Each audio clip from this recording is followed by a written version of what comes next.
Okay, what I want to do is I want to mount this Kenwood head unit up on here. I want to put a piece of aluminum and be able to mount the Kenwood and maybe my ICOM or something like that. And this little thing comes off pretty easy. You can just try on it, pops right off.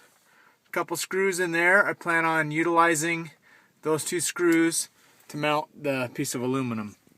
So that's what it looks like with the rearview mirror taken off.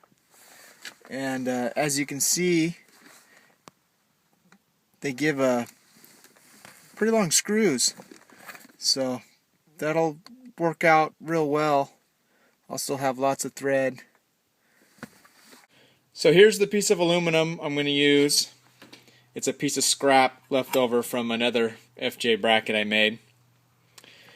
And once again, here's the rearview mirror, and I'm going to use the bolt holes there. I'm going to mark out the holes, and then we're going to try to figure out the bend and fit the bend to the roof, and then from there I'm going to try to figure out how much of this aluminum I'm going to use, and we'll cut some more off.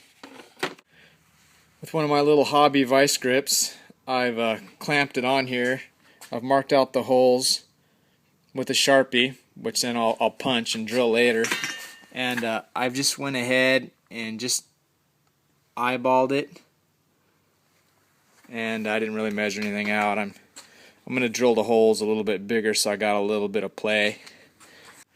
So I drilled them out, and then I marked where the mirror is going to sit there, and that's where I'm going to try to make the bend. Holes are pretty crude, don't really care, no one's going to be able to see it. So I'm going to go ahead and try to figure the bend out and try to match the ceiling as well as I can. Just going to take my super cheapo square here and square it up in my vise, and just going to give it a little pull and start bending it and take it from here into the FJ and see how well I can get to fit the ceiling. So there it is. That's the angle that matches the roof. I wish I had a way of measuring it.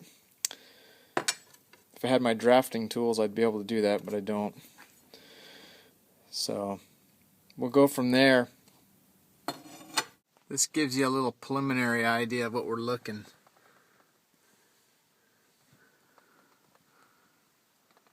Comes out a little far, but like I said, most likely I'm going to trim it off somewhere up there, and want to get the Kenwood head mounted up, something like that, and then one of my ICOMs, possibly an external speaker in the back, but I don't know, how much weight this thing's really going to hold. It might get to bouncing pretty good doing off-road. So here's a little bracket I've made up. The front one there, that's to hold the D710 head. The one in the rear is going to hold the ICOM 208H, and the one here on the side, that's the Garmin Nuvi mount. And I just drilled holes through it there and bolted it onto the back. Just bought a piece of aluminum and kind of twisted it and bent it around to where it bolted up.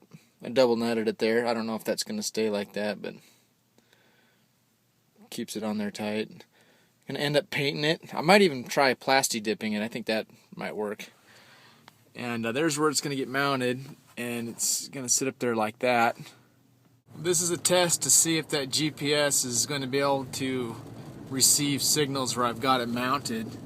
It's pretty far inside here. Seems like it's working. Seems like it's not going to be a problem. I'm going to drive a few miles around the country here and see if I can get it to fail. I want to make sure it's going to work. Well, I've driven around the block here and been cruising around. Got 20 miles an hour, 21 up there. It looks like everything is working. I'm surprised it was going to work. I was expecting it to not be able to pick up any signal. So looks like my GPS mount is going to work out for me. Well, here's what it looks like. Kind of a preliminary idea of how things are going together.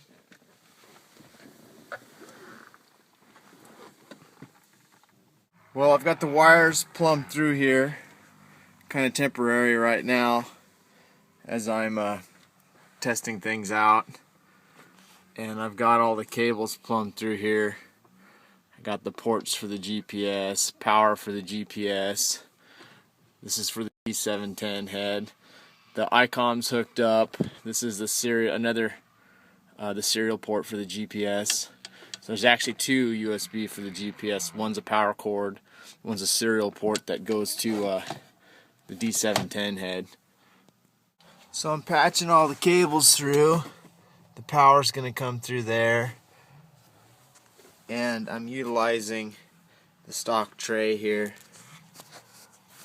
And I've run the power. You can see where I've tucked it underneath there. And I'm just going to run it through the existing stock power wire harness. I'm going to use their the clips and everything.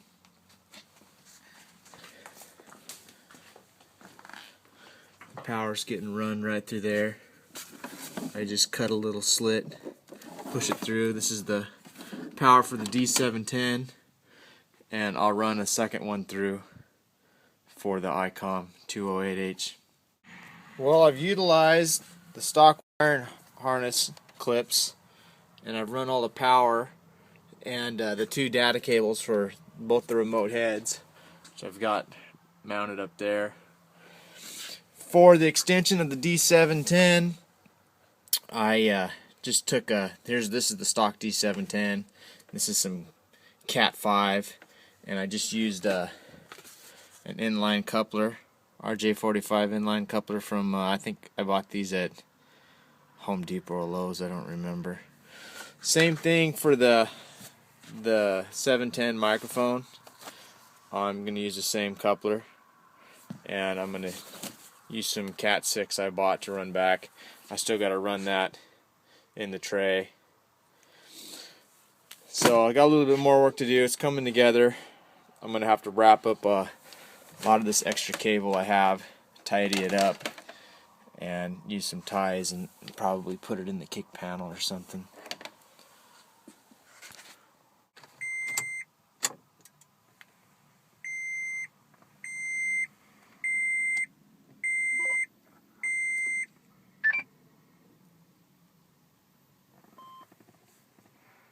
So it looks like put together. I haven't put the clip back on yet.